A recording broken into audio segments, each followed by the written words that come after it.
உங்களுக்கு மனதில் தோன்றலாம், அது என்ன கலியுக ஜோதிடம்? ஜோதிடம் முறைகள் நிறைய இருக்கின்றன. வாக்கிய முறை, திருக்கணித முறை, லகிரி முறை, கிருஷ்ணமூர்த்தி பத்ததி முறை, ஜெய்மினி முறை என்று பல சிஸ்டம்ஸ். அதெல்லாம் ஒன்று ஒரு சிஸ்டம்ஸ். அவர்களுக்குள் அயனாம்ச வேறுபாடுகள் இருக்கின்றன, எத்தனையோ வேறுபாடுகள் இருக்கின்றன. எப்படி ஒரு ஜாதகத்திலே அல்லது ஒரு ஜோதிட முறையிலே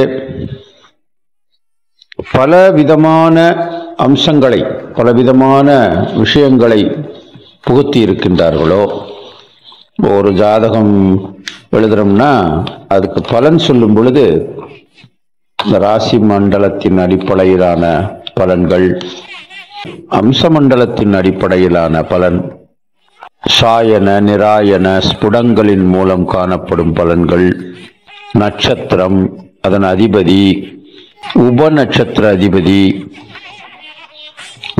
உப நட்சத்திர அதிபதிகளால் ஏற்படும் பலன்கள், திதி சூன்யம் அல்லது நட்சத்திர சூன்யத்தால் ஏற்படக்கூடிய பலன்கள், காலப்பகையால் ஏற்படும் பலன்கள், நவ குளிகாதியர்களால் அவர்களுடைய காலக்கணக்கின் மூலம் ஏற்படும் பலன்கள், பாவ பலன்கள், அஷ்டவர்க்க பலன்கள், திரேகோணம், சதுர்த்தாம்சம், சப்தாம்சம், நவாம்சம், தசாம்சம், துவாததாம்சம், ஷோடசாம்சம் போன்ற கணிப்புகள் மற்றும் அதற்கான பலன்கள், திசாபுக்தி அந்தர, பிராண அந்தர, சூக்ஷ்ம அந்தர, இது போன்ற கணித முறைகளால் ஏற்படும் பலன்கள், ஸ்தான பலன், பார்வை பலன், கிரக பலன், இது போன்ற ஷட்பலன்களால் ஏற்படும் பலன்கள், கிரக ஆதிபத்திய பலன்கள், ஏந்திர பலம், திரேகோண பலம், ஸ்தான பலம், திக்பலம், நத உன்னத பலம், திரிபாக பலம், வருட பலம், மாத பலம், வார பலம், ஹோர பலம், அயன பலம், யுத்த பலம் மற்றும் கால பலம் என எல்லாவற்றையும் கணக்கில் கொண்டு சொல்லும் பலன் முறைகள் இன்றைக்கு ஜோதிட முறையிலே வந்துவிட்டன. ஆனாலும் ஒருத்தர் ஒரு ஜாதகத்தை எழுதும் பொழுது ஒரு ஜோதிடர் இன்றைக்கு அதை சாப்ட்வேர்களாக உருவாக்கிவிட்டார்கள். திருக்கணித முறையிலே அனைத்தையும், ஒரு குழந்தை ஆணோ பெண்ணோ பிறந்தவுடன் அந்த குழந்தையினுடைய பிறந்த நேரம், பிறந்த மாதம், தேதி, வருஷம், அதாவது அந்த டேட் ஆஃப் பர்த் என்று சொல்வார்களே, அந்த டேட்டா, பர்த் டைம், அதுபோல பர்த் பிளேஸ், எங்கே பிறந்தது, எந்த இடத்திலே பிறந்தது, இந்த மூன்று விஷயங்களை, உலகில் எங்கு பிறந்திருந்தாலும் சரி, இந்த மூன்று விஷயங்களை நீங்கள் கொடுத்தவுடன் உடனே ஒரு 2 நிமிடங்களில் ஜாதகத்தை கணித்து கொடுத்து விடுவார்கள். அதிலே இந்த கணக்கீடுகளிலே பெரும்பாலானவைகள் இன்றைக்கு சாப்ட்வேரிலே உள்ளே இன்புட் செய்யப்பட்டிருக்கின்றன. எனவே இவைகள் அனைத்தும் ஒரு கணக்கியல் முறை என்பதை நாம் புரிந்து கொள்ள வேண்டும். ஒவ்வொன்றும் ஒரு கணக்கியல் முறை. உதாரணமாக உங்களுக்கு புரியும்படியாக மிக எளிமையாக சொல்ல வேண்டும் என்றால், நோட்டிலே கட்டாயம் 2 பக்கங்கள் தாண்டியவுடன் 2 கட்டங்கள் போடப்பட்டிருக்கும். ஒரு கட்டம் ராசி சக்கரம் என்றும் மற்றொரு கட்டம் அம்ச சக்கரம் என்றும் போடப்பட்டிருக்கும். இந்த ராசி சக்கரத்திலே ஒரு கிரகம் நின்ற நட்சத்திரத்தின் பாதசாரத்தை வைத்து போடப்படுவதுதான் அம்ச கட்டம். இதிலிருந்து நாம் புரிந்து கொள்வது என்னவென்றால், இப்பொழுது நான் ஒரு பெரிய லிஸ்ட் சொன்னேன் அல்லவா, இப்படியெல்லாம் பலன்கள் சொல்கிறார்கள் என்று. அதுபோல் எல்லா வகையான கணிப்பு முறைகளுமே இந்த முதலில் குழந்தை பிறந்த அந்த ராசி சக்கரம் என்பதுதான் முதல்ல கிடைக்குது. அதுதான் முதல்ல கிடைக்கக்கூடிய விதி அமைப்பு. அதுதான் அந்த குழந்தையினுடைய மரண பிரியந்தம் அதனுடைய விதி பலனாக அறியப்படுவது. அது காலகட்டத்திற்கு ஏற்றாற்போல் மற்ற விஷயங்களோடு ஒப்பீடு செய்து சொல்லப்படுகிறது. எனவே இப்படி பரிணாமப்பட்டு வந்திருக்கிறது. ஜோதிட முறை என்பது ஆதியிலே ஒரு சில விஷயங்கள் இருந்தன. அதன் பின்னர் கொஞ்சம் கொஞ்சமாக பரிணாமப்பட்டு இன்று சொல்லப்போனால் இன்னும் 2-3 கிரகங்களை கூட சேர்த்து ஜோதிட முறையிலே புகுத்தி இருக்கிறார்கள். அதனையும் கணக்கிட்டு பலன் சொல்பவர்களும் அதிகமாக இங்கே உண்டு. எல்லா விஷயங்களையும் நம்புகின்ற பொதுமக்களும் இருக்கிறார்கள். அதிலே ஒன்றும் குற்றமில்லை. அவரவருக்கு எது நம்பிக்கையோ அதை தொடரலாம். ஏனென்றால் நம்பிக்கை சார்ந்த விஷயம்தான் ஆன்மீகமும் ஜோதிடமும். ஆனால் ஆன்மீகத்துக்கும் ஜோதிடத்திற்கும் ஒரு சிறிய வித்தியாசம் உண்டு. ஜோதிடத்தில் ஆன்மீகம் கலந்த ஒரு கணக்கியல் முறையும் இருக்கிறது. ஒரு கிரகங்களின் போக்கை குறித்து சொல்லும் பொழுது அது நிச்சயமாக விஞ்ஞானம்தான். அதன் அடிப்படையிலே பலன் சொல்வதற்கு மெய்ஞானம் தேவைப்படுகிறது, அறிவாற்றலும் தேவைப்படுகிறது. இந்த மூன்றும் சேர்ந்த ஒரு கலைதான் ஜோதிட விஞ்ஞானம். என்னுடைய இந்த கலியுக ஜோதிடம் என்ற இது ஜோதிடத்தை கணிப்பதற்கு பயன்படும் ஒரு முறையல்ல. நன்றாக புரிந்து கொள்ள வேண்டும். ஏற்கனவே நீங்கள் ஜோதிடத்தை கணித்து வைத்திருப்பீர்கள். டிகிரி சுத்தமாக, இந்த டிகிரி சுத்தமாக பார்க்கப்படுகின்ற முறையிலே என்னுடைய அந்த கலியுக ஜோதிட முறையை நான் பயன்படுத்தி பலன் சொல்வதற்கு பலவிதமான கணிப்பு முறைகளை பயன்படுத்துவது போல என் கலியுக ஜோதிட முறையையும் பயன்படுத்தி பலன் சொல்லலாம் என்பதுதான் என்னுடைய இந்த கலியுக ஜோதிடம் குறித்த ஒரு விளக்கம். விம்சத் யுத்தர சதாம்சம் என்று பெயரிடப்பட்டிருக்கிறது. அதாவது ஒரு கட்டம் இருக்கிறது. ஒரு ராசி சக்கரத்திலே ஒரு கட்டம், உதாரணமாக மேஷம் என்ற ஒரு ராசி இருக்கிறது அல்லவா? இந்த மேஷ ராசியை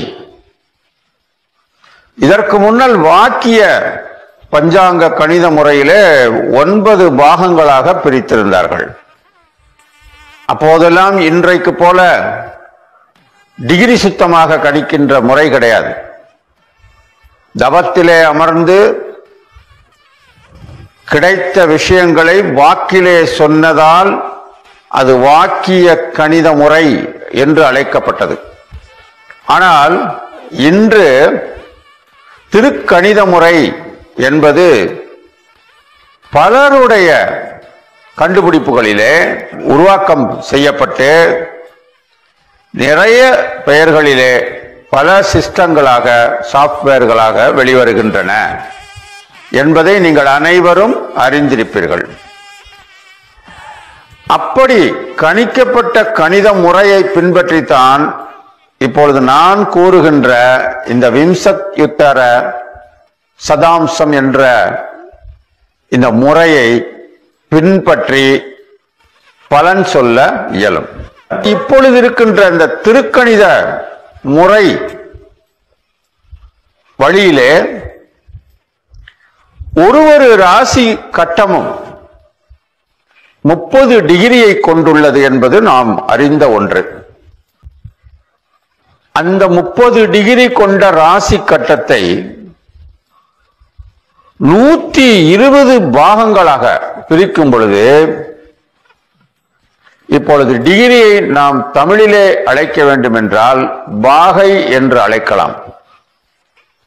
ஒரு பாகை என்பது ஒரு 60 பாகமாக பிரிக்கப்படுகிறது. அது கலை என்று அழைக்கப்படுகிறது. அதாவது 60 கலை கொண்டது ஒரு டிகிரி அல்லது பாகை. பாகை, கலை, விகலை என்று 3ஆக பிரித்திருக்கிறார்கள். இப்பொழுது நாம் இதை இப்படி ஒப்பிடுவதை விட நேரத்தோடு ஒப்பிட்டால் உங்களுக்கு எளிதில் புரியும். இப்போது 1 மணி நேரம் இருக்கிறது. இந்த 1 மணி நேரம் என்பது 60 நிமிஷம் என்று நாம் அறிந்திருக்கிறோம். அப்படி ஒரு நிமிஷம் என்பது 60 நொடிகளாக பிரிக்கப்பட்டிருக்கிறது இல்லையா? 60 நொடி கொண்டது ஒரு நிமிஷம், 60 நிமிஷம் கொண்டது ஒரு மணி, இப்படியாக ஒரு மணி நேரத்தை பிரித்திருக்கிறார்கள் அல்லவா? அதே போல இந்த டிகிரியை 60 மினிட்ஸ் கொண்டது ஒரு டிகிரி, 60 செகண்ட்ஸ் கொண்டது ஒரு மினிட், இப்படி பிரித்திருக்கிறோம். இப்படி பிரிக்கப்பட்ட அந்த மினிட்ஸ் என்ற அந்த மிக நுணுக்கமான அந்த பாகத்தை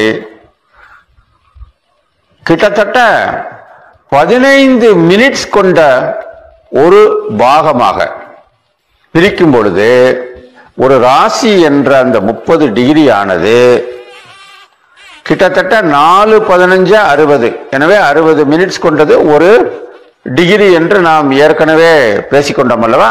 அந்த அடிப்படையிலே 30 டிகிரி இன்டு அந்த 4 பிரிவுகள் இவற்றை மல்டிபிள் செய்யும் பொழுது கிட்டத்தட்ட 120 பாகங்களாக கிடைக்கிறது. இப்படி 120 பாகங்களுக்கும் அதைத்தான் விம்சத் உத்தர சதாம்சம் என்று குறிப்பிட்டு அதற்கான ஒரு தனித்துவம் கிடைக்க வேண்டும் என்பதால் அந்த ஜோதிட முறையை தொகுத்துள்ளேன். அந்த 120 அம்சங்களை அந்த ஒரு கட்டத்திற்குள் 120 பாகங்களாக தொகுத்து அதற்கான 120 அம்ச பலன்களை பொருத்தியுள்ளேன். இது ஒவ்வொரு அந்த அம்ச பலனும் எப்படி அந்த பலனை சொல்ல வேண்டும் என்பது அதுவும் ஒரு கலை. அதாவது பலன் சொல்லுவது என்பது ஒவ்வொருவருக்கும் தனித்துவமான ஒரு கலை. அவரவர்களுடைய திறமையை கொண்டு அந்த பலன்களை வெளிப்படுத்துகிறார்கள். அதிலே ஒவ்வொருவருக்கும் ஒவ்வொரு விதமான அந்த ரிசல்ட் கிடைக்கிறது. அந்த ரிசல்ட் பிரபலமாகும் பொழுது அந்த ஜோதிடர்கள் பிரபலம் அடைகிறார்கள் என்பதே நாம் அறிந்த உண்மையாகும். 120 அம்சங்கள். இப்போ ஜோதிட சாஸ்திரத்துல ஷஷ்டி அம்சம் இருக்கு. நீங்க பொதுவா பார்த்திருப்பீங்க, ஜாதக நோட்ல 2 கட்டம் போட்டிருப்பாங்க. பெரும்பாலான ஜாதக நோட்ல இந்த 2 கட்டம் ஃபர்ஸ்ட்லயே வந்துடும். எடுத்த உடனே ஒரு 2-3 பேஜ் திறந்த உடனே அதுல 2 கட்டம், ஒன்று ராசி சக்கரம்னு போட்டிருக்கோம், இல்லை ராசி கட்டம்னு போட்டிருக்கோம், இன்னொன்று நவாம்ச சக்கரம்னு போட்டிருக்கோம், இந்த நவாம்ச கட்டம்னு போட்டிருக்கோம். இந்த மாதிரி இது தவிர பல கணக்கீடுகள் ஜோதிடத்துல ஏகப்பட்ட கணக்கு இருக்கு. அது மாதிரி இது ஒரு விதமான கணக்கீடு தான் நான் இப்போ வச்சிருக்கிறேன். இப்போ பல காலங்களுக்கு முன்னால பாலதீபிகா அப்படின்ற ஒரு நூல்ல இந்த ஷஷ்டி அம்சம் அப்படின்னு ஒண்ணு கொடுக்கப்பட்டிருந்தது. அது இருக்கு. அதாவது 60 அம்சங்கள் அப்படின்னு சொல்லுவாங்க. அப்படின்னா என்ன அர்த்தம்னா, இப்ப இந்த நவாம்சம் அப்படின்னு சொல்றோம்ல, பொதுவா எல்லா ஜாதகத்திலையும் ராசி நவாம்சம்னு சொல்றோம். இந்த ராசின்றது என்ன, நவாம்சம்ன்றது என்னன்றதை புரிஞ்சுக்கிட்டோம்னா அடுத்து இந்த ஷஷ்டி அம்சம்னா என்னன்னு புரிஞ்சுக்கிற முடியும். அதுக்காக கொஞ்சம் சொல்றேன். இந்த வீடியோ கொஞ்சம் லென்த்தியா தான் இருக்கும். பட் நீங்க புரிஞ்சுக்கணுன்றதுக்காண்டி தான் கொஞ்சம் பொறுமையா இதை சொல்ல போறேன். தயவு செஞ்சு இதை கொஞ்சம் கவனிங்க. அதாவது ஜோதிடர்களுக்கும் மட்டுமல்ல, பொதுவாக ஜாதகத்தில் ஆர்வம் உள்ளவர்களுக்கும் ஜாதகத்தில் நம்பிக்கை உள்ளவர்களுக்கும் இதனால் ஈர்க்கப்படுகின்ற ஏனையோருக்கும் புரிகின்ற வகையில தான் குறித்து நான் இப்போ பேசுறேன். நவாம்சம் அப்படின்னு இப்ப சொன்னேன் இல்லையா, நவாம்சம்னா என்ன அப்படின்னா, கொஞ்ச காலத்துக்கு முன்னால வரைக்கும், அதாவது ஆரியப்பட்டா காலத்துக்கு பின்னால் இந்த ஜோதிட சாஸ்திரம் என்பது வாக்கிய பஞ்சாங்கங்கள் என்பதன் அடிப்படையிலே கணிக்கப்பட்ட பொழுது, அந்த பஞ்சாங்கங்களின் அடிப்படையிலே முதல்ல ராசி சக்கரம் போடப்படும். ஒரு குழந்தை பிறந்த உடனே ராசி சக்கரம்னு ஒண்ணு அமைப்பாங்க.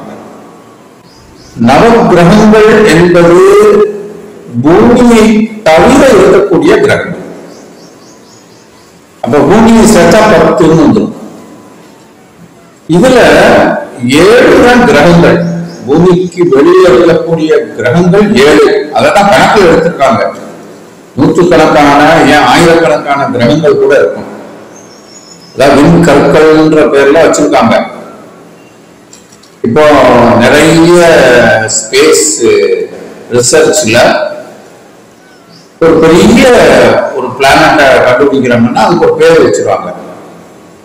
அது இங்கிலீஷ்லயோ அல்லது ஏதோ ஒரு மொழியில, இப்ப சைனா கண்டுபிடிக்கிறாங்கன்னா சைனா மொழியில அல்லது சைனாவோட அந்த ஒரு ஆன்மீக அமைப்புல அந்த பேரை வைப்பாங்க.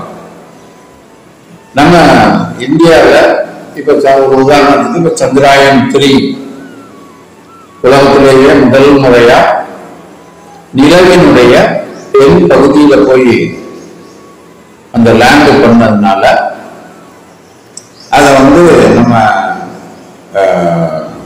சிவசக்தி பாயிண்ட் அப்படின்னு சொல்றோம். அது நம்மளுடைய ஆன்மீக வழிமுறைப்படி அந்த பேரை வச்சிருக்காங்க. அப்போ இது அந்தந்த தேசத்தினுடைய அடையாளங்கள், வரலாறுகள். நவகிரகங்கள்ல கிரகங்களாக கண்டறியப்பட்ட உறுதிப்படுத்தப்பட்ட விஷயங்கள் 7 கிரகங்கள். இன்னைக்கு நம்ம கேலண்டர்ல 7 கிழமைகள் இருக்கு இல்லையா, அதெல்லாம் கிரகங்களோட பெயர் தான். தமிழ்ல திங்கள் அப்படின்னு சொல்றோம். அந்த திங்கள்னா சந்திரன் ஒரு அர்த்தம். செவ்வாய் தான். இப்ப திங்களை இங்கிலீஷ்ல மூன் அப்படின்னு சொல்றோம். மூன். செவ்வாய மார்ஸ் அப்படின்னு சொல்றோம். புதன் அப்படின்றது ஒரு கிரகம். சூரியனுக்கு அடுத்து முதல்ல இருக்கிற கிரகம்.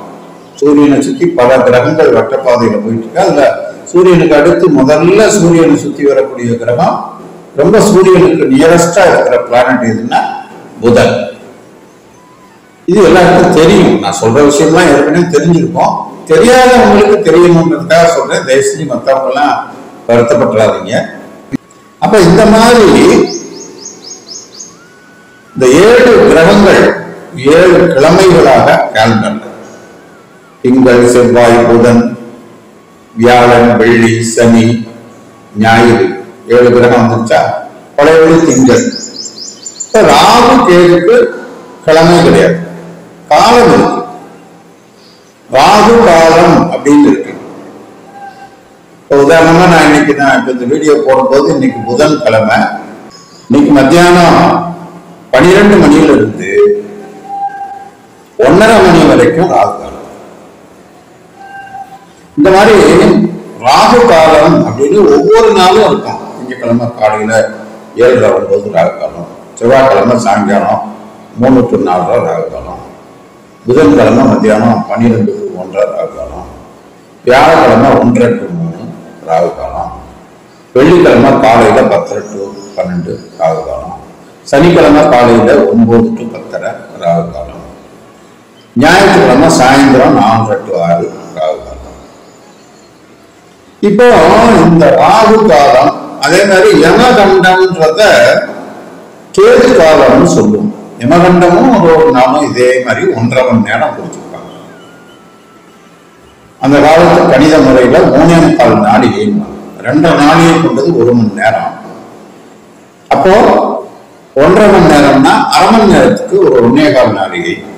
2 1/4 3.25 நாளிகை கொண்டது ஒரு காலம்.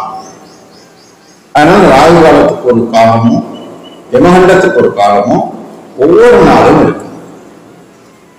இந்த யமகண்டம்ன்றது தான் கேது காலம். புரியுதா? அப்போ இந்த மாதிரி 2 காலங்கள் கொடுக்கப்பட்டிருக்கு. அந்த காலங்களை குறிப்பதற்கான அந்த காலங்களுக்கான நேரத்தில் ஏற்படும் அந்த காஸ்மிக் ரேஸோட அந்த டைம்ல அந்த ரேஸ் வந்து ஜாஸ்தியா இருக்கும். எங்க இருக்கும்? முதல்ல இந்த சயின்ஸை கண்டுபிடிச்சது யார்? இந்த ககோள சாஸ்திரம் அப்படின்னு சொல்றோம். இல்லைன்னா மெய்ஞான அறிவியல் அப்படின்னு சொல்லலாம், ஜோதிட சாஸ்திரம் அப்படின்னு சொல்லலாம், ஜோதிட விஞ்ஞானம் அப்படின்னு சொல்லலாம். எப்படி வேணா சொல்லுங்க. வேதகாலம் தொட்டு இந்த ஜோதிட சாஸ்திரம் இருந்து கொண்டிருக்கிறது. பரிணாமப்பட்டே வந்திருக்கு. முதல்ல இந்த ராசி சக்கரம் தான் ஒரு குழந்தை பிறந்த உடனே போடுவாங்க. அதனால என்ன அர்த்தம்? அந்த குழந்தை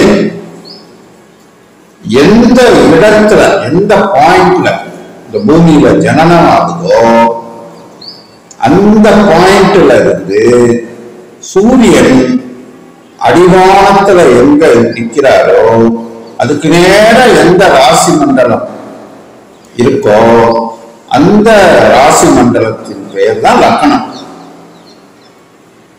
அதே மாதிரி அந்த குழந்தை பிறந்த அந்த நாள்ல சந்திரன் இந்த ராசி மண்டலத்துல எந்த ராசியில அந்த சந்திரன் சஞ்சாரம் நடந்து கொண்டிருக்கிறதோ அதுதான் அதனுடைய ஜென்ம ராசி. அப்படி பார்க்கும்போது அது எந்த நட்சத்திரத்துல இருக்குன்றது இன்னும் கொஞ்சம் அதுல டீப் சயின்ஸ், இன்னும் கொஞ்சம் டீப். அப்ப இந்த நட்சத்திரத்துக்கு பாத்தீங்கன்னா அசுபதி நட்சத்திரம் அப்படின்னு சொல்றோம். அசுபதி நட்சத்திரம்னு நம்ம சொல்றோம்ல, அது ஒரு நட்சத்திரம் கிடையாது. அசுபதி அருணின் குதிரை தலைவோம், பரணி முன்னீன் அடுப்புவோம் அப்படின்னு சொல்லியிருக்கு. அப்ப அசுபதி அருணின் குதிரை தலைவோம்னா 6 நட்சத்திரங்களை கொண்ட ஒரு தொகுப்பு தான் அசுபதி நட்சத்திரம்.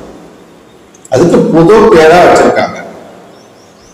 பரணி முன்னீன் அடுப்புவோம்னா 3 நட்சத்திரங்களை கொண்ட அடுப்பு மாதிரி. பழைய காலத்து அடுப்பு பார்த்தீங்கன்னா மேல 3 கொண்ட மாதிரி இருக்கும், இந்த மண் அடுப்பு. இன்னைக்கும் பார்க்கலாம் நீங்க.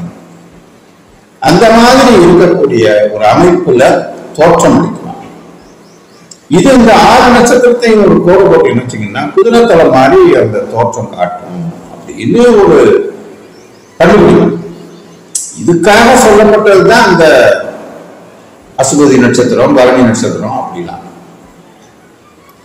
இந்த மேச ராசின்றதுக்கும் அந்த மொத்த ராசி மண்டலத்தினுடைய அமைப்பை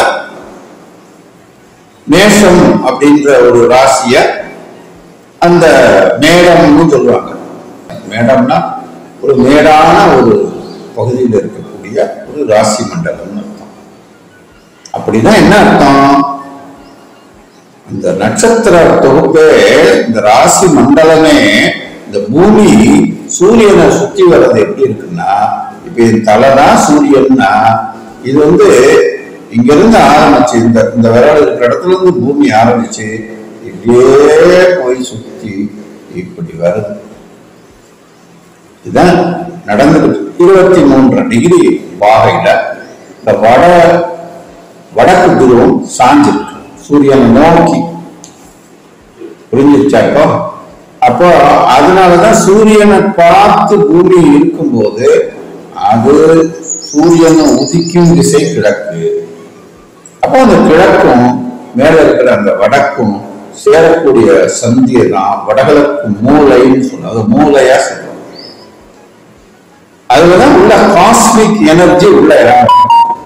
அப்ப அதுல அந்த ராகு கேதுக்களுடைய எனர்ஜி உள்ள வர்றதா இருக்கட்டும், மற்ற கிரகங்களினுடைய அந்த தாக்கங்கள் உள்ள வர்றதா இருக்கட்டும், இந்த சோலார் சிஸ்டத்துக்குள்ள வரும். அது எப்படி நம்புறது? நம்பித்தான் ஆகணும்.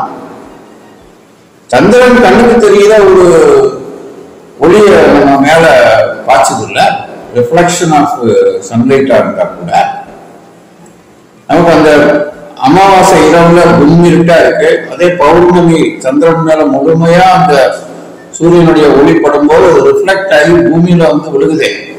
அப்போ எப்படியோ ஒரு ரியாக்ஷன் கிடைக்குது இல்ல? சரி, அது ஒரு பக்கம் இருக்கட்டும். சூரியன் எங்கேயோ இருக்கு, பல கோடி மைலுக்கு அங்கிட்டு இருக்குன்றாங்க, ஒளிவருட தூரங்களுக்கு அங்கிட்டு இருக்குன்றாங்க. அங்க இருந்து இங்க நம்மளுக்கு அந்த ஒளியும் வருது, வெப்பமும் வருது.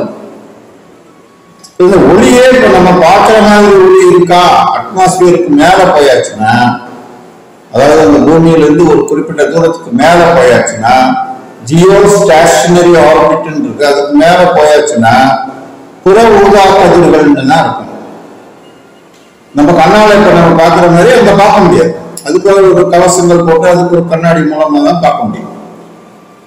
சோ இப்படி நிச்சயமாக மற்ற கிரகங்களினுடைய தாக்கங்கள் இங்க இருக்கிற உயிரினங்கள், பயிர்கள், மிருகங்கள், பறவைகள் அனைத்திலும் ஊடுருவிருக்கு.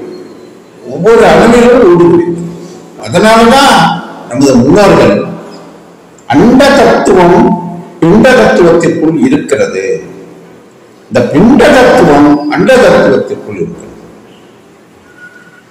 அப்பதான் அணுவை உடைச்சு பார்க்கறாங்க. ஆட்டம் அதை உடைச்சு பார்க்கும்போது உள்ளுக்குள்ள இந்த ஸ்ட்ரக்சர் இருக்கு, உள்ள போயிட்டே கண்டிப்பா சயின்ஸ். சோ இதனால இந்த டீப்பர் சயின்ஸ் இந்த அஸ்ட்ராலஜிலையும் போகும். இது ஒரு சயின்ஸா நீங்க எடுத்துக்கிட்டாலும் சரி, அல்லது எப்படி எடுத்துக்கிட்டாலும் சரி, இது ஒரு பௌதீக விஞ்ஞானம் அப்படின்றத நம்ம புரிஞ்சுக்கணும். அப்போ அந்த ராசி மண்டலம்ன்றது அந்த குழந்தை பிறக்கும் போது எந்தெந்த கிரகங்கள் எங்கெங்க இருந்துச்சுன்ற ஒரு பதிவு தான் ராசி மண்டலம். அப்போ அது எந்த நட்சத்திரத்துக்கு நேரா இருந்துச்சு அதை கணக்கு பண்ணி அதுக்கு 4 பாதங்கள் கொண்டது ஒரு நட்சத்திரம் அப்படின்னு ஒரு கணக்கு வச்சிருந்தாங்க.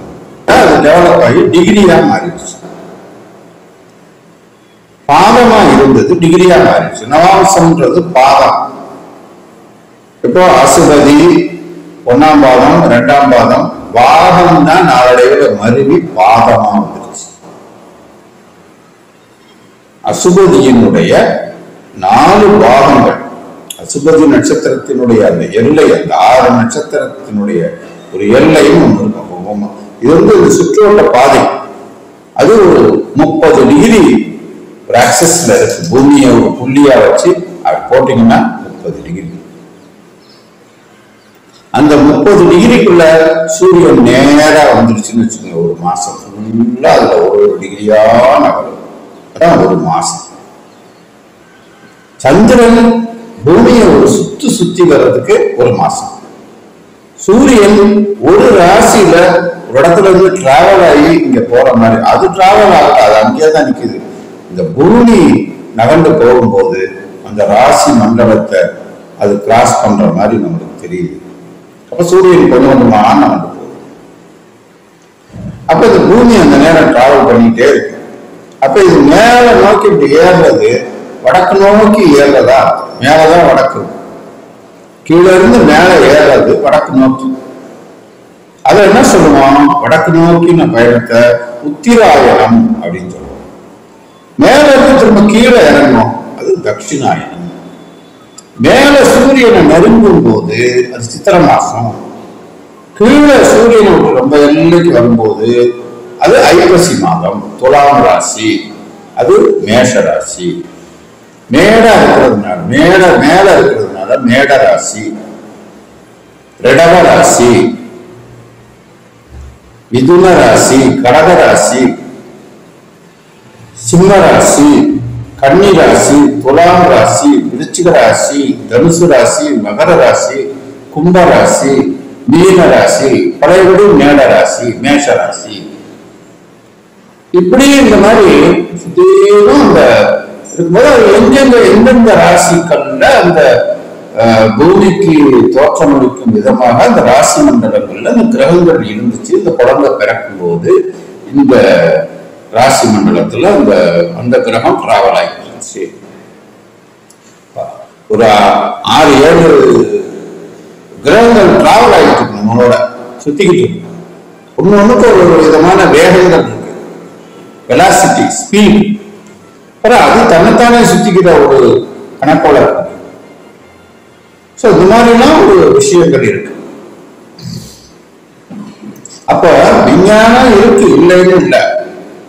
இதுல அந்த பாகங்கள் சொன்னேன்ல, அப்படி 3 நட்சத்திரங்கள் சேர்ந்து 9 பாகங்களாக இருக்கக்கூடிய இடங்களை கொண்டது ஒரு ராசி மண்டலம் அப்படின்னு முன்னால வச்சிருந்தாங்க கணக்கு.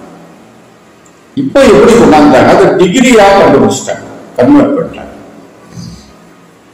அப்ப அந்த டிகிரி கணக்குல 0 டிகிரியில இருந்து 30 டிகிரின்றது ஒரு ராசி அப்படின்னு வச்சுருக்காங்க. அப்ப 0ல இருந்து 30 டிகிரி மேஷ ராசின்னு ஆரம்பிக்குதுன்னு வச்சுக்கோங்களேன். இதுக்கு அடுத்த மற்ற ராசிகளுக்கெல்லாம் என்னென்ன டிகிரி, அப்புறம் அதுல அந்த 0ல இருந்து 30 டிகிரிய இந்த பாலதீபிகான்ற ஒரு கணித முறை, ஜோதிட கணித முறை, அவங்க அதை எழுதியிருக்கும் போது 60 பாகங்களா அவர் பிரிச்சிருக்காரு. இப்ப நவாம்சம்னு நான் சொன்னேன்னா 9 பாகம், 9 பாகங்களா பிரிச்சது. அதனுடைய விளைவாக கிடைச்சது அந்த அம்சம் பேர். திருக்கணித முறையில கணிக்கப்பட்ட ஒரு ஜாதகத்தை கொண்டு அந்த நட்சத்திர பாவசாரங்களை கொண்டு ஒரு கணித முறையை அது பலன் சொல்லும் முறையாக கண்டறிந்து அதை பலவாறாக ஆராய்ந்து அதற்கு ஒவ்வொரு பாகத்திற்கும் ஏற்கனவே 60 பாகங்களுக்கு பாலதீபிகாவில் பெயரிட்டிருக்கிறார்கள். இன்னொரு 60 பாகங்களுக்கு நான் கண்டறிந்த பெயரிட்டு அந்த பெயரை அதற்கு சூட்டினேன். 120 பாகங்கள் கொண்ட ஒரு அம்சம், 120 அம்சம் அப்படின்னு பேர். அப்ப அந்த அந்த ஒவ்வொரு பாகங்களுக்கும் அதாவது ஒரு டிகிரிய கிட்டத்தட்ட ஒரு 4 பாகமா பிரிச்சு, அவங்க 2 பாகமா பிரிச்சிருந்தாங்க பாலதேவிகால. ஒரு டிகிரிய 1/2 டிகிரி கொண்டது ஒரு பாகம், ஒரு அம்சம், இன்னொரு 1/2 டிகிரி ஒரு அம்சம். இப்ப ஹோரா சாஸ்திரத்துல பாத்தீங்கன்னா ஒரு ராசியை 2ஆ பிரிச்சிருப்பாங்க, அதே ஆண் பெண்ணுன்னு வச்சிருப்பாங்க. அது ஹோரா சாஸ்திரம். இப்ப ராசி மண்டலம் எடுத்துக்கிட்டீங்கன்னா கூட மேஷம் ஆண் ராசி, ரிஷபம் பெண் ராசி, மிதுனம் ஆண் ராசி, கடகம் பெண் ராசி, இப்படியே ஆண் பெண் ஆண் பெண் சிக்ஸாக. உலகத்துல எல்லாமே 2ஆ தான். முந்தின வீடியோல கூட அதை பத்தி பேசினேன். இன்னைக்கு சாஃப்ட்வேர் இன்ஜினியரிங்ல கூட ஒரு ப்ரோக்ராமிங் பண்ணணும்னா 0101 அப்படின்ற அந்த பைனாரி டிஜிட்ஸ் அதை வச்சுதான் அவங்க ப்ரோக்ராமே எழுதுறாங்க. அந்த ஹார்ட்வேர்ல சாஃப்ட்வேரை ரெடி பண்ணும்போது, கமாண்ட்ஸ் கொடுக்கும்போது இந்த மாதிரி தான் ப்ரோக்ராமிங் பண்றாங்க. அதுக்கப்புறம் தான் அது விஷுவலைஸ் ஆகுது. ஆக எல்லாத்துக்குள்ளேயும் இப்போ உதாரணமா வீடியோ சயின்ஸ் எடுத்துக்கிட்டீங்கன்னா கலர் தியரியில, வீடியோ கலர் தியரி, சினிமா இந்த டிவி டெக்னாலஜின்னு எடுத்துக்கிட்டீங்கன்னா இப்போ டிஜிட்டல் டெக்னாலஜி வந்துச்சு, எல்சிடி டிவி இந்த மாதிரி வந்துச்சு. முன்னால இந்த சிஆர்டி இதை பத்தி சொன்னோம்னா கொஞ்சம் புரியும்படியா சொல்லலாம். அதாவது இந்த நீங்க பார்க்குற ஒரு கலர், இதுல இந்த நிறத்துக்குள்ள விஞ்ஞான ரீதியா கண்டுபிடிச்சிருக்காங்க. கிரீன் 59% இருக்கு. ஒரு 100% கலர் அப்படின்னா அதுக்குள்ள 3 கலர் தான் ஒழிஞ்சிருக்காங்க. என்னென்ன colour? Green, blue, red.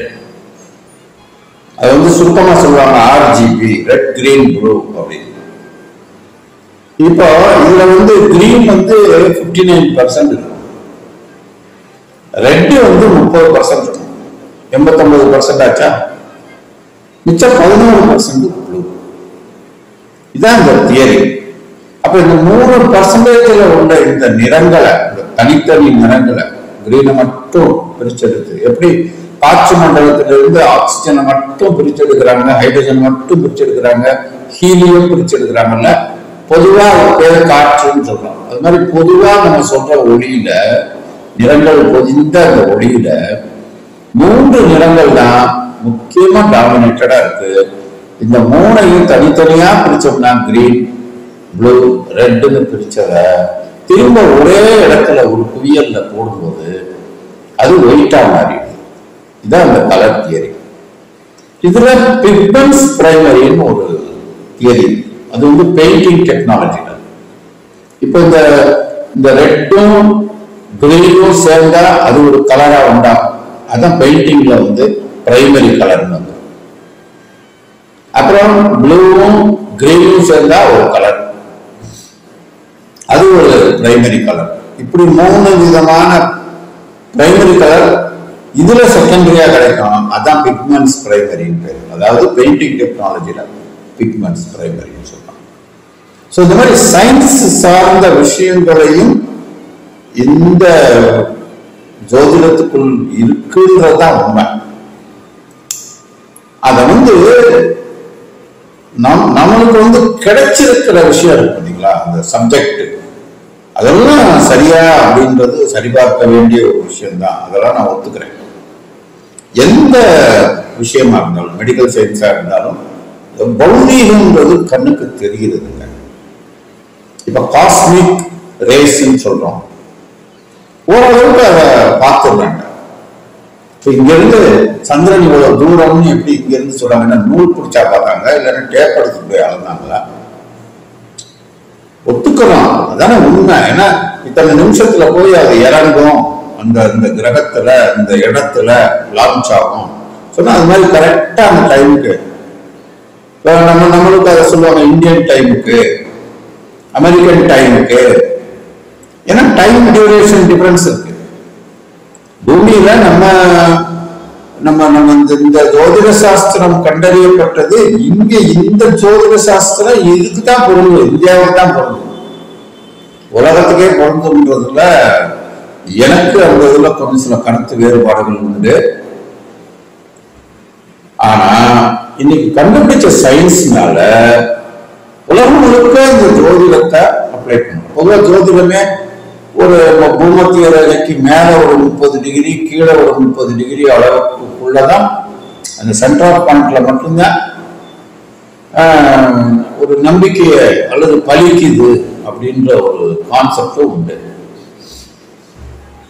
So இதெல்லாம் ரொம்ப டீப்பா போக முடியாது. அந்த அளவுக்கு நம்ம ஒன்றும் பெரிய விஞ்ஞானி கிடையாது. இந்த விஷயத்த படிக்கிறோம், முன்னோர்கள் சொன்னதை கொஞ்சம் அடுத்த ஸ்டெப்பு போறோம், அப்புறம் அடுத்த ஸ்டெப்பு போறோம். இது ஒரு ரூட்டு. இப்ப இதுக்கும் உங்க வாழ்க்கைக்கும் என்ன சம்பந்தம்னா நடக்குது சொல்றாங்க. நம்ம போய் 24 மணி நேரமும் கேமராவை வச்சு அலைஞ்சிட்டு இருக்கல. ஏன்னா சில தவறுகளும் உண்டு, எல்லா கலைகள்லையும் தவறுகள் உண்டு. எந்த கலையா இருந்தாலும் அந்த கலையவே தப்புன்னு சொல்லக்கூடாது. இன்னும் எனக்கு தெரியல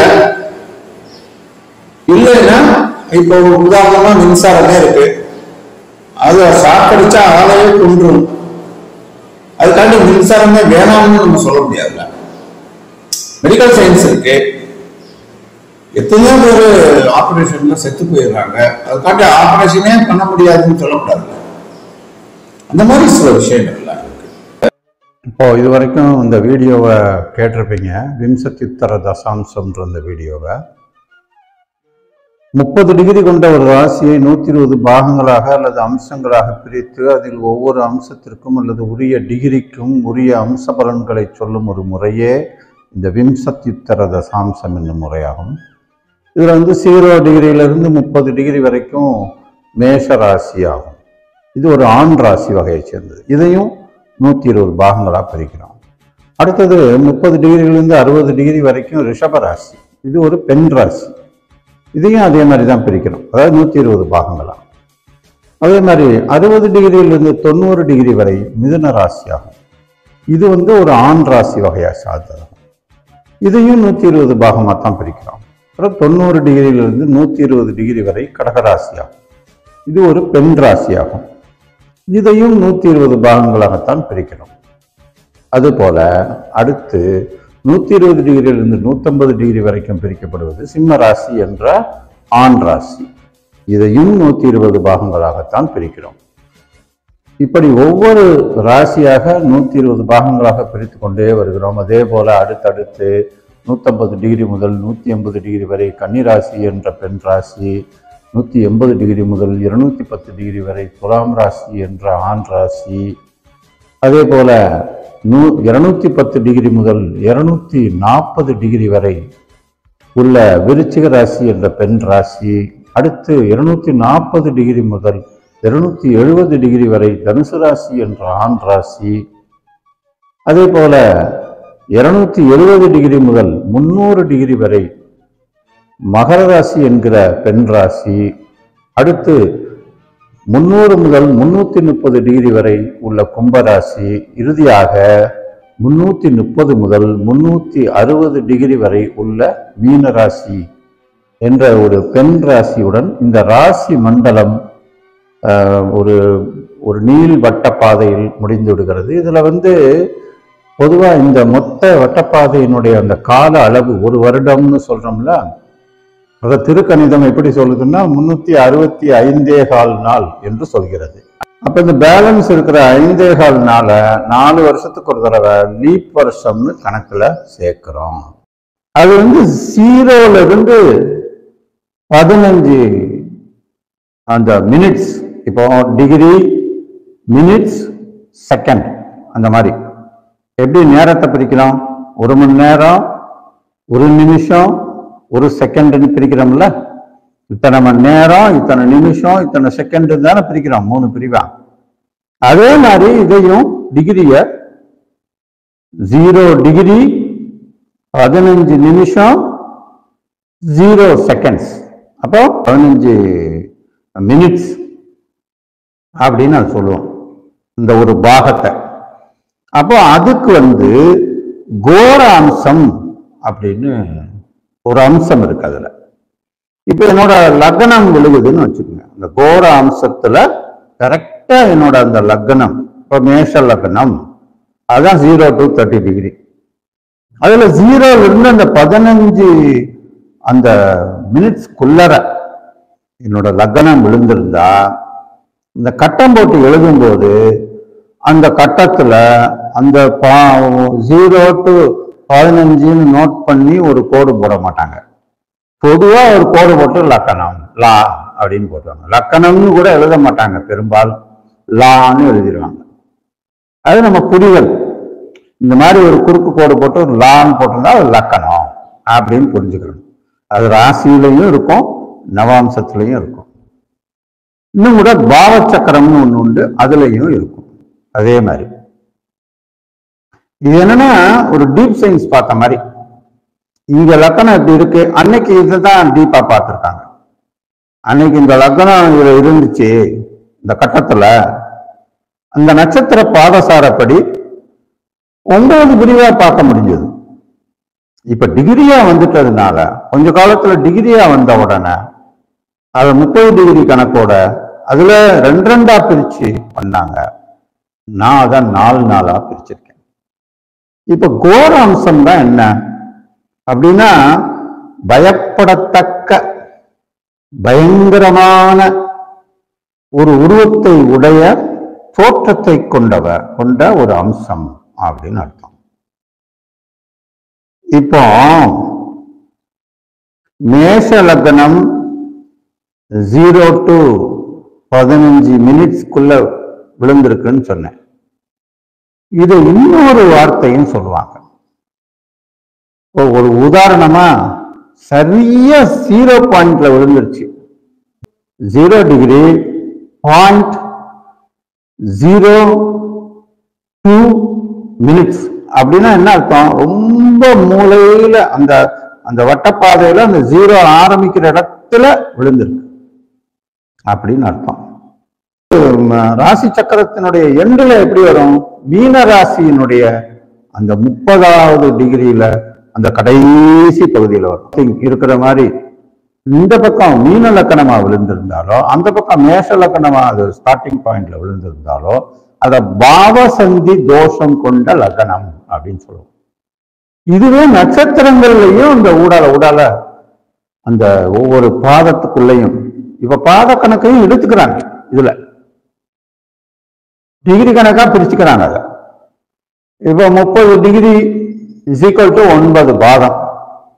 9 பாதம். அது முன்னால பாகமா இருந்து 9 பாகமா பிரிச்சிருக்காங்க. இந்த நட்சத்திர மண்டலத்தை 9 பாகங்களா பிரிக்கிறாங்க. ஏன்னா இன்னைக்கு அதுக்குள்ள நிறைய ஸ்டார்ஸ் இருக்கு. அதுலயும் குறிப்பிட்ட ஸ்டார்ஸ் தான் இவங்க டிசைன் எடுக்கிறாங்க. அந்த ஒரு குறிப்பிட்ட நேரத்துல, இரவுல, குறிப்பிட்ட நாளிகையில, இரவுல தான் நட்சத்திரம் தெரியும். அப்ப இரவுல தான் இதை பார்க்க முடியும். இந்த ராசி மண்டலத்துல, இந்த ராசி மண்டலம்ன்றது ஒரு நாளும் ஒரு அந்த மண்டலங்கள் நகர்ந்துகிட்டே இருக்குது. ஏன்னா பூமி சுத்தும் போது அது நகரும், அதுக்கு ஆப்போசிட் சைட் நகரும். புரியுதா உங்களுக்கு? இப்போ சூரியன் உதிக்குது. இது என்ன மாசம்? இப்ப நம்ம பேசிக்கிட்டு இருக்கிறது கார்த்திகை மாசம். இப்ப கார்த்திகை மாசம் கரெக்டா 1ஆம் தேதி எப்ப பிறக்குதுன்றத பஞ்சாங்கத்துல குறிப்பிட்டிருக்கோம்.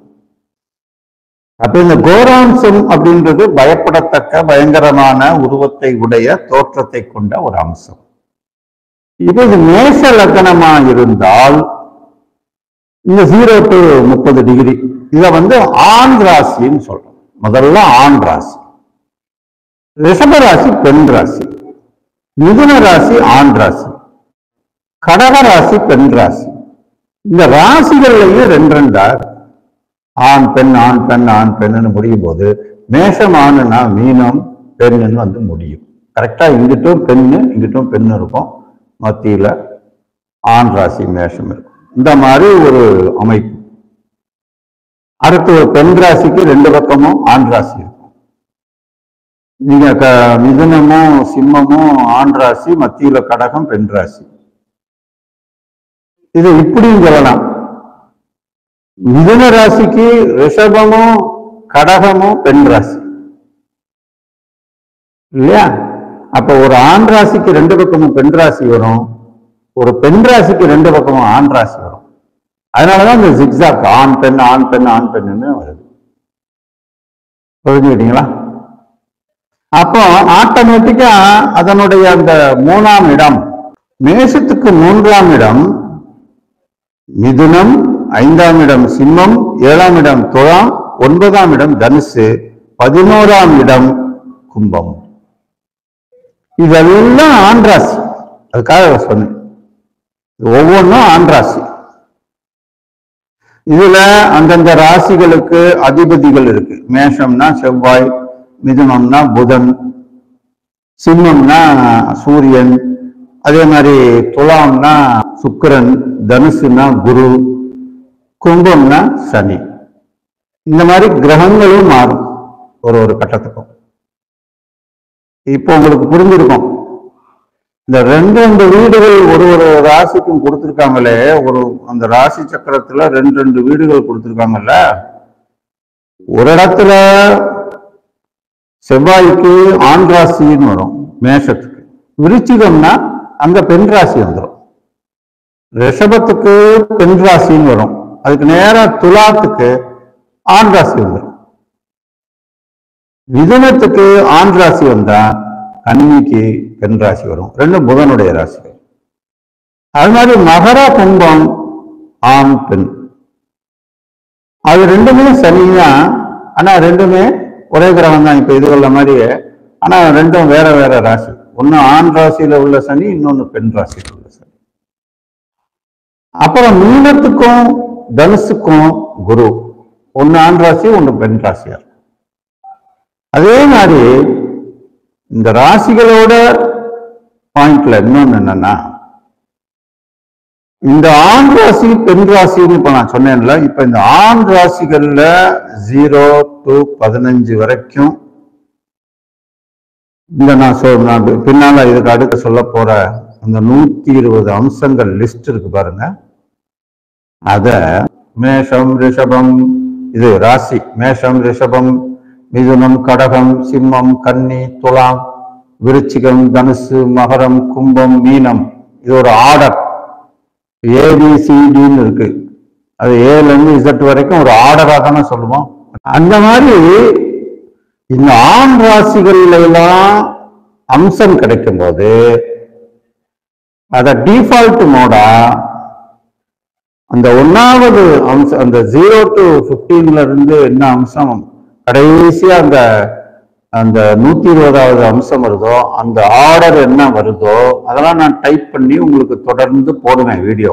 அப்போ 0ல இருந்து ஆரம்பிச்சு 120 அந்த 30 டிகிரி வரைக்கும் இருக்கக்கூடிய 120 அம்சங்களையும் 0ல இருந்து 120 1 2 3ன்னு 120 அம்சங்கள் என்ன வருதோ, இப்ப 1 வந்து கோராம்சம்.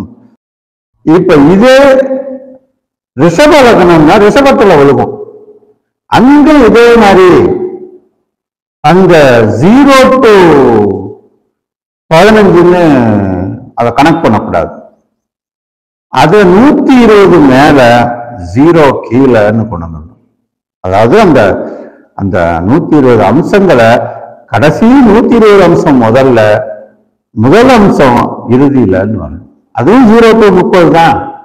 அதாவது 60ல இருந்து 30ல இருந்து 60 வரைக்கும். அப்ப அதுவுமே பாத்தீங்கன்னா அதுக்கு ஒன்னொன்னுக்கும் 3வது இடம்னு பாத்தீங்கன்னா கடகம், கன்னி, விருச்சிகம், மகரம், மீனம் அப்படின்னு வரும். இதுல நட்சத்திரங்கள் இருக்கு, இதுக்கான டிகிரிகள் இருக்கு. இப்ப இதெல்லாம் பெண் ராசி. இப்ப ரிஷப லக்னம் மாதிரி கடக லக்னமோ, கன்னி லக்னமோ, விருச்சிக லக்னமோ, மகர லக்னமோ, மீன லக்னமோ இது மாதிரி வந்துச்சுன்னா அத தலைகீழ் வரிசையில அந்த அம்சங்களோட பலன்களை புரிஞ்சுக்கிறணும். இது ஃபர்ஸ்ட் பாடம். இப்போ இதுலயே மற்ற ஜோதிட முறைகள் மாதிரி இப்போ உதாரணமா சூரியனுக்கு கண்ணு, தலை, இந்த மாதிரி அந்த அவயங்களை ஒரு கிரகத்துக்கும் ஒரு அவயங்கள் சொல்றோம்ல, அதெல்லாம் மற்ற ஜோதிட விஷயங்கள் டீட்டெயில்ஸ் பூரா அந்த பண்டைய முறையிலிருந்து மாற்றமே கிடையாது. ஆனா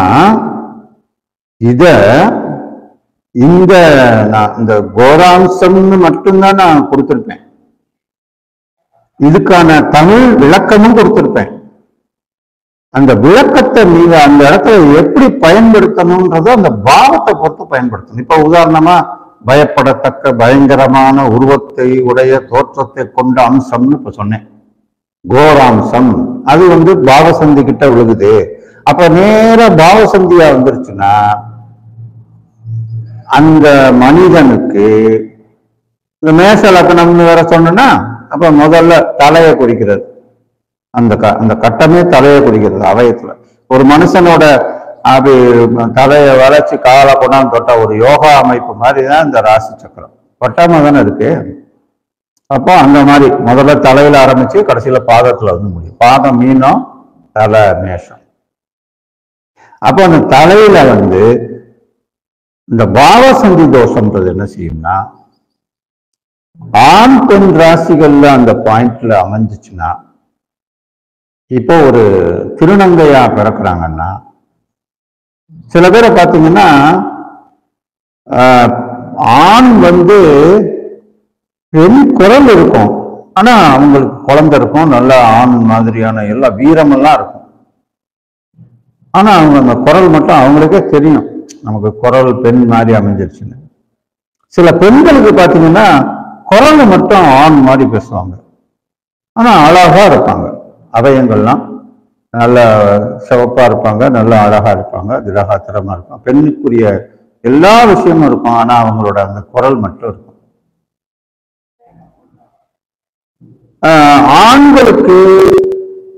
ஆணுக்கு பெண்ணாக மாற வேண்டும் என்ற ஒரு நிலை வருவது ஒரு தன்மை, அது ஒரு நிலை. இந்த அம்சத்தால தான் அது மாறுது.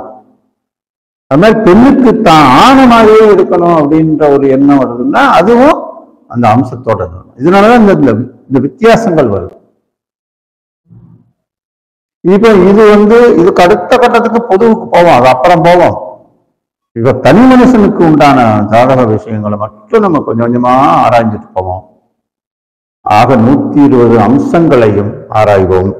இப்போ நம்ம சாதாரணமா ஜோதிட சாஸ்திரத்துல சொல்லுவோம், 3ஆம் இடம்னா சகோதரஸ்தானம்னுவோம்.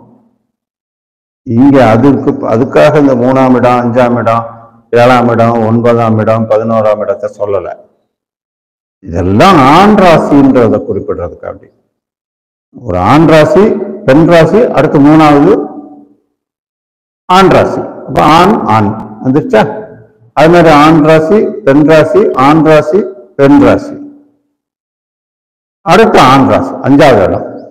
அதான் 3, 5, 7, 9, 11 வந்துடும். அதே மாதிரி பெண்ணுக்கும் பெண் ராசியிலிருந்து 3, 5, 7, 9, 11ஆம் ராசிகளை பார்த்தீங்கன்னா பெண் ராசியா வந்துடும். அதுக்காக இதை சொன்னேன். இதுக்கும் அந்த பழைய ஜோதிட முறையில் இருக்கிற இளைய சகோதரம், மூத்த சகோதரம், அந்த கணக்கெல்லாம் தனியா வச்சுக்கல. இது இது இது இது எதுக்காக இப்படி சொல்லிட்டு வரேன்றத பின்னாலதான் உங்களுக்கு புரிய வரும். தொடர்ச்சியா பாத்தீங்கன்னா தான் உங்களுக்கு இதை புரிய வரும். நான் சொன்னேன், அந்த ஒரு 0ல இருந்து 1 டிகிரி வரைக்கும் 4 பாகங்களா பிரிச்சிருக்கேன்.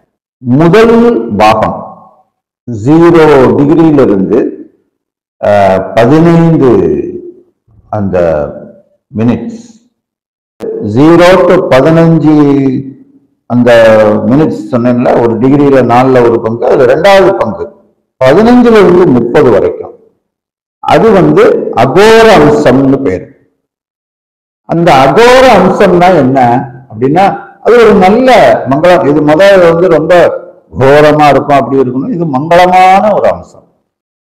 அந்த கோர அம்சம்ன்றது ஒரு கெட்ட அம்சம்னு வருது ஸ்டார்டிங்க.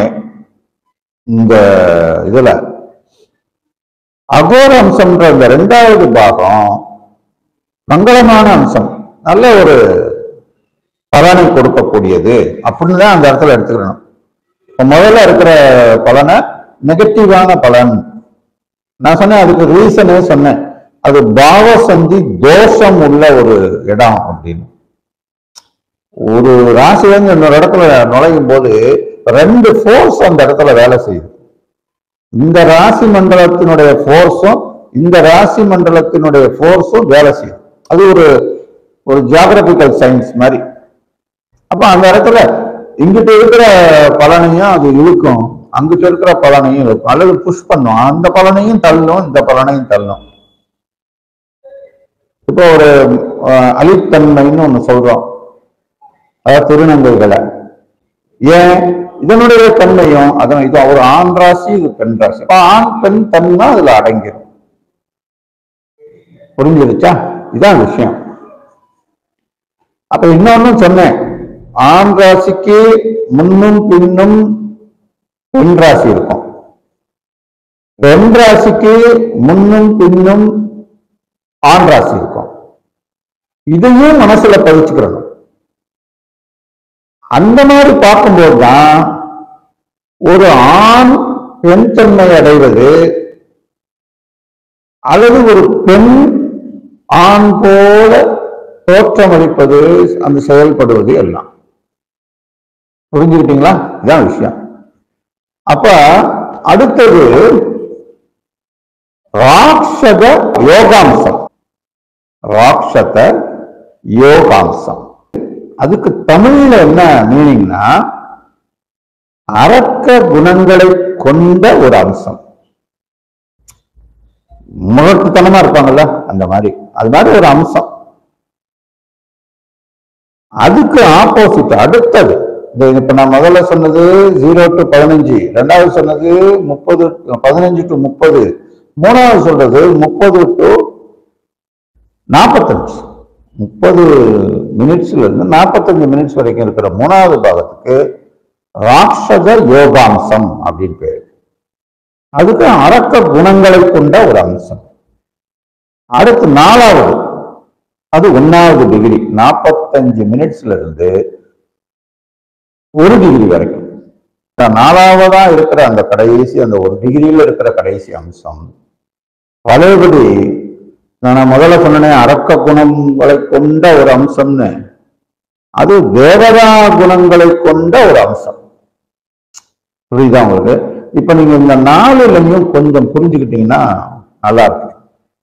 முதல்ல நெகட்டிவ், அடுத்து பாசிட்டிவ், அடுத்து நெகட்டிவ், அடுத்து பாசிட்டிவ். ஏன் இப்படி வந்திருக்கு? இது அமைப்பே இப்படிதான் வச்சிருக்காங்க. இப்போ நீங்க ஒரு உதாரணத்துக்கு இதுக்குள்ள இன்னும் டீப்பா போலாம். உங்களுக்கு அந்த நாலேஜ், அறிவு, ஞானம், ரிசர்ச் மென்டாலிட்டி இருந்துச்சுன்னா 0 to 15 நாளா பிரிக்கலாம். இதாங்க இதனுடைய சூட்சுமம். இது எப்படியா இதை நீங்க உறுதிப்படுத்துற? கோரா சாஸ்திரம் அதுதான் சொல்லுது, ராசி மண்டலம் அதுதான் சொல்லுது. கிரகங்கள்ல ஆண் கிரகம், பெண் கிரகம், அலி கிரகம்னு இருக்கு. இப்ப இது 2 மட்டும் இருந்ததோ 3வதா அலி கிரகம்னு கொண்டாந்தது அந்த ஒரு டீப் சயின்ஸ்ல தான். இப்ப நவாம்சம் இருக்கு, அது தசாம்சம், சோடசாம்சம், அப்படியே சஷ்டி அம்சம் வரைக்கும் இருக்கு. இப்ப அஷ்டவர்க்க பரல் கணிதம்னு ஒண்ணு இருந்தது, இன்னைக்கு இருக்கு. அது எல்லா புஸ்தகங்கள்லயும் வரும். ஆனா அதுல ராகுகேதுக்கு பரல் கணக்கு இல்லை. அதை திடீர்னு ஒருத்தர் யாராவது கண்டுபிடிச்சு, நான் பார்க்கல, அந்த மாதிரி புஸ்தகங்களை பார்க்கல, பரல் கணக்கு ஒருத்தர் போட்டாருன்னு வச்சுக்கோங்க, அஷ்டவர்க்க பரல், அது பேரே அஷ்டவர்க்கம் தான். அப்ப இவரு புதுசா கண்டுபிடிச்சாருன்னா அதுக்கு நவவர்க்கம்னு சொல்லணும்.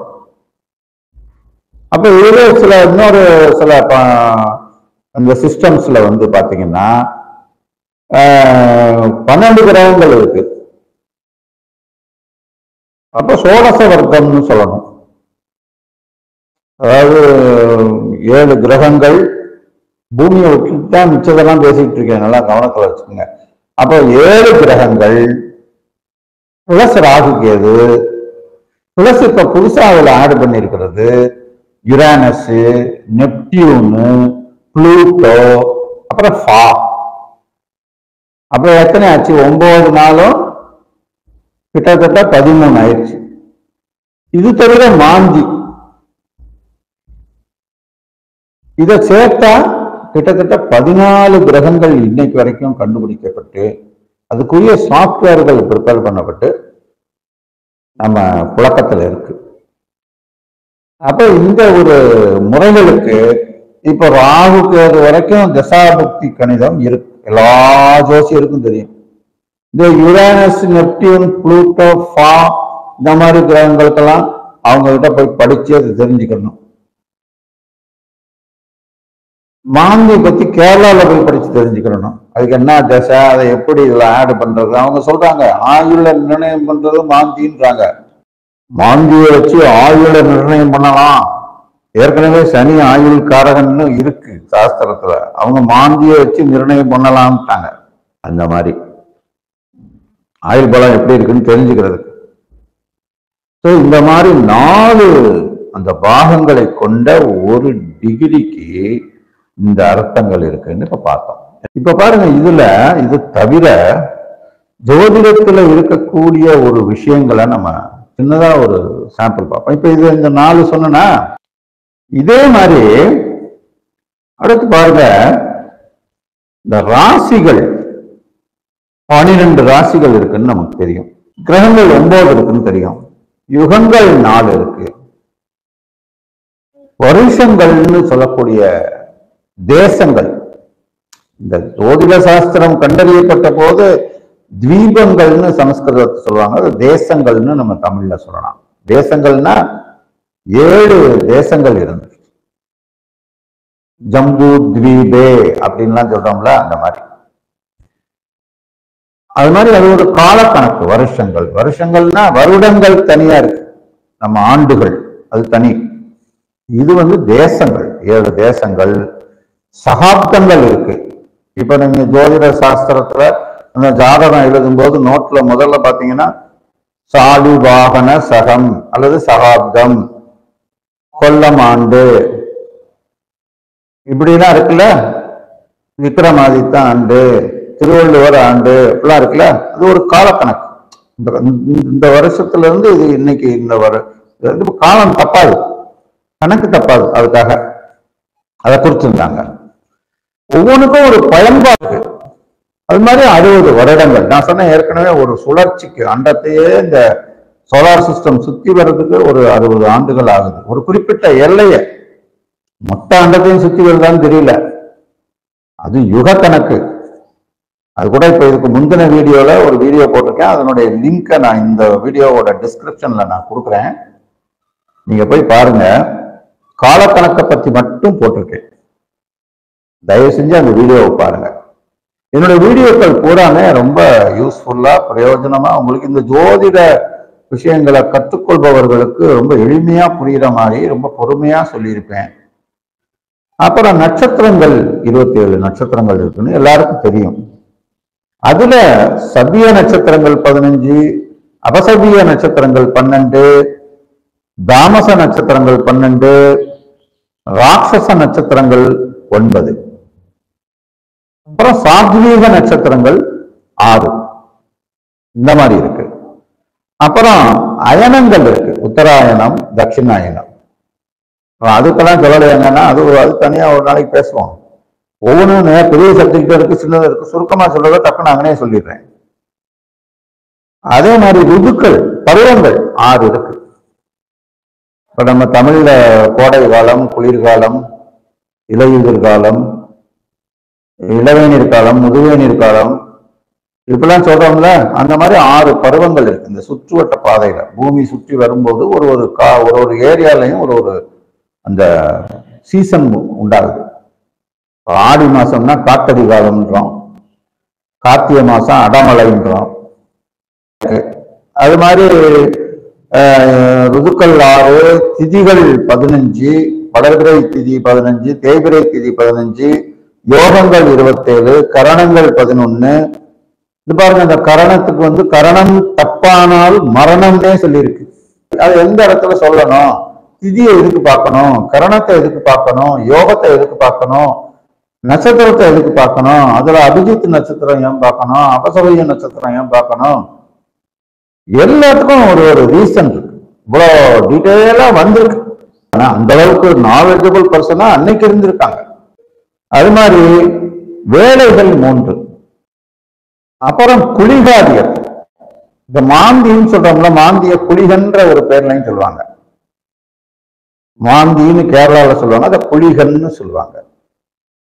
அந்த குளிகன்ல நவ குளிகாதியர் 9 இருக்கு மொத்தம். அதே மாதிரி இந்த மாந்தி அல்லது குளிகன் சம்பந்தமான காலங்கள், மாந்தி காலம், குளிகன் காலம் அப்படிலாம் இருக்கு. அது மாதிரி நட்சத்திர அதிதேவதைகள், ஒவ்வொரு நட்சத்திரத்துக்கும் ஒரு தேவதை கொடுத்திருக்கோம் நம்ம இந்து சாஸ்திரத்துல.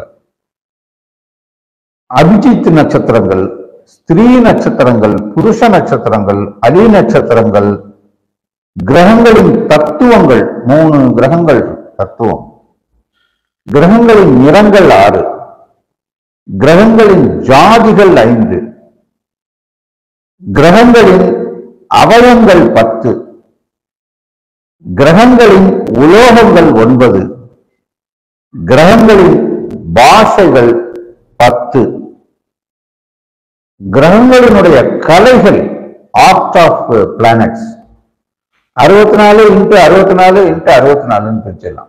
போயிட்டே இருக்கும். 64 டீப். அப்ப நான் சொன்னேன்ல 120 டீப்பா போயிட்டே இருந்தோம்னா இன்னும் அதை 120 4ஆ போட்டோம்னா என்னவோ 4 12 48 480 பாகமா கூட பிரிக்கலாம். திறமை இருந்தா அதையும் பிரிச்சு சொல்லலாம்.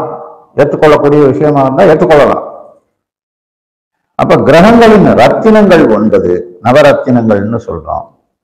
கிரகங்களின் வஸ்திரங்கள் 9 வஸ்திரங்கள், 9 நிறமுள்ள வஸ்திரங்கள் இருக்கு.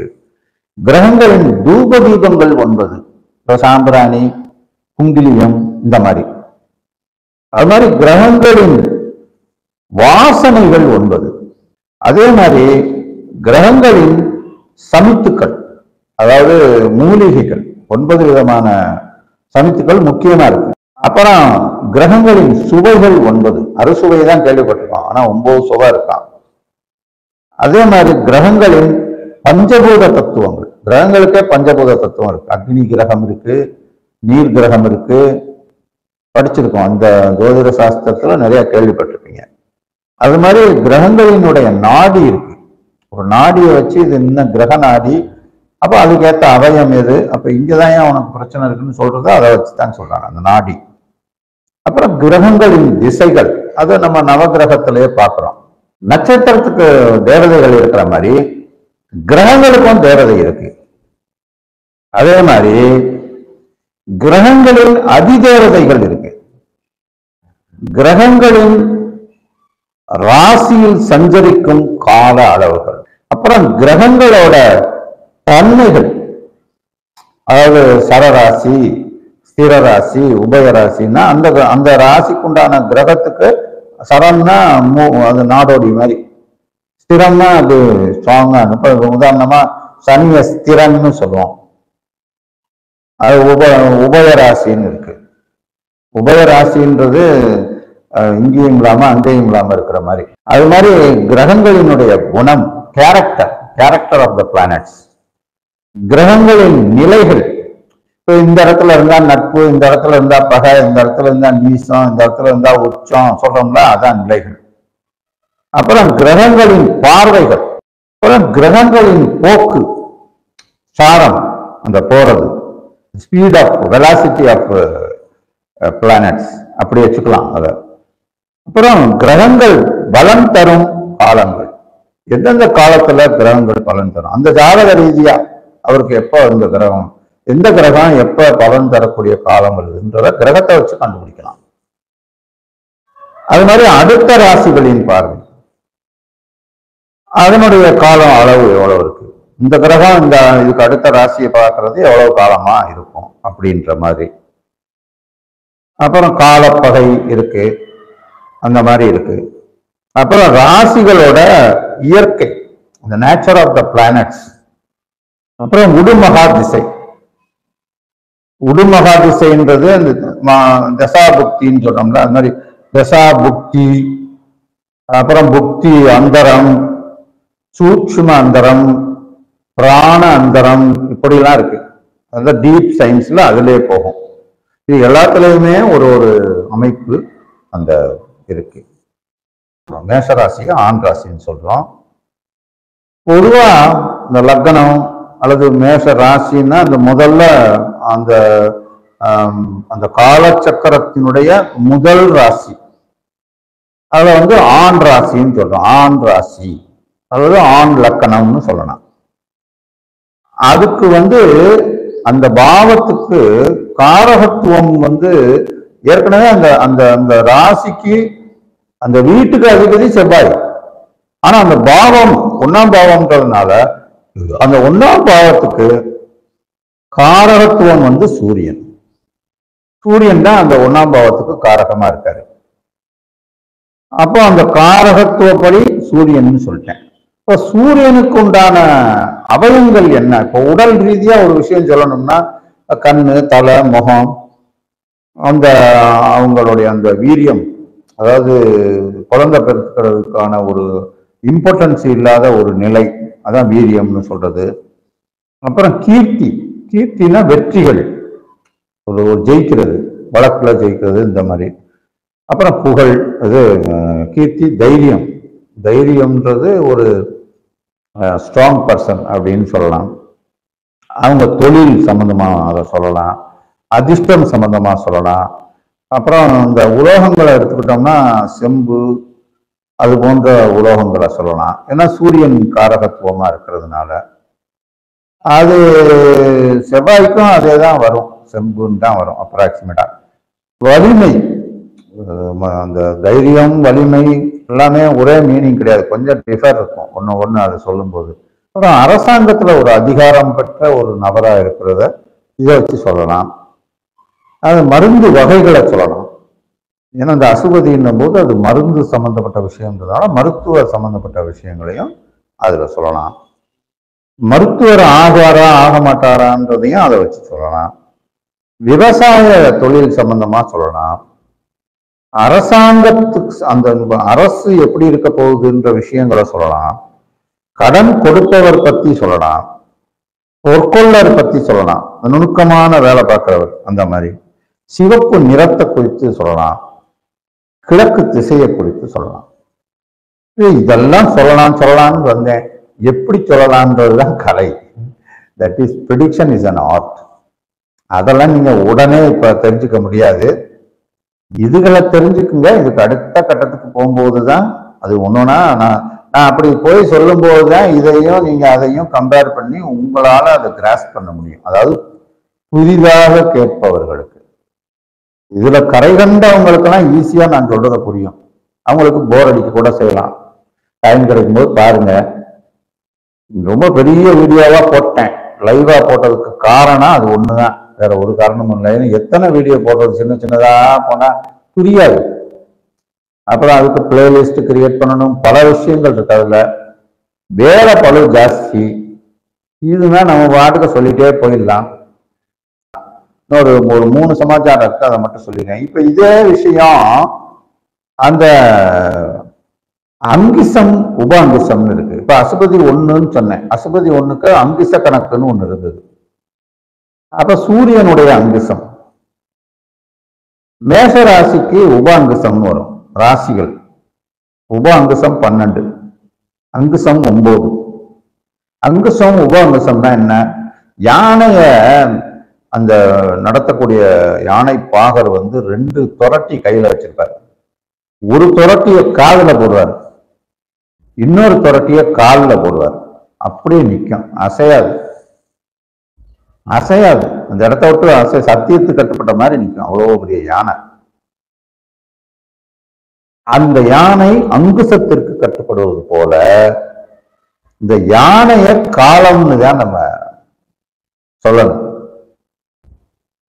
யானை அவ்வளவு பெரிய பிரம்மாண்டமான ஒரு மிருகம். மனுஷனை ஒரு செகண்ட் நினைச்சா அப்படி தூக்கி சொல்லட்டி ஒரே அடி டக்னி ஆயிடுவான். ஒரு மிதிச்சுச்சுன்னா ஒண்ணுமே இருக்க மாட்டான், தரையோட தரையா அதை அழுத்திடும். அப்பேற்பட்ட யானை அந்த அங்குசத்துக்கு அப்படியே கட்டுப்பட்டு நிற்கும். அதனால அந்த அங்குசம்ன்றது என்னன்னா, அந்த கிரகம் ஒண்ணு காதுல போடுற துரட்டி மாதிரி, இன்னொன்னு காலில் போடுற துரட்டி மாதிரி, அந்த காலம் என்ற யானையவே கட்டுப்படுத்தக்கூடியதுன்றதுக்கு தான் அந்த அங்குசம் உப அங்குசம்னு அதுக்கு ஒரு ப்ரெடிக்ஷனை கொடுத்தாங்க. ஸோ அப்ப அந்த மாதிரியும் ஒரு விஷயம் இருக்கு. இப்போ 4 பாகங்களை பத்தி சொல்லியிருக்கேன். இந்த 4 பாகத்துக்கும் மொத்தம் 1 டிகிரி தான் அது. அது மாதிரி வெற்றி, விரோதி, நெருப்பு, திருட்டு பயம், விபத்து, விதவை, செக்ஸு, கோல்டு, அடிமை, விவசாயம், ரசாயனம், இராணுவம், காது, பிரசங்கம், வியாபாரம், வெளிநாட்டு பயணம், இதெல்லாம் அதுல சொல்லப்படும்.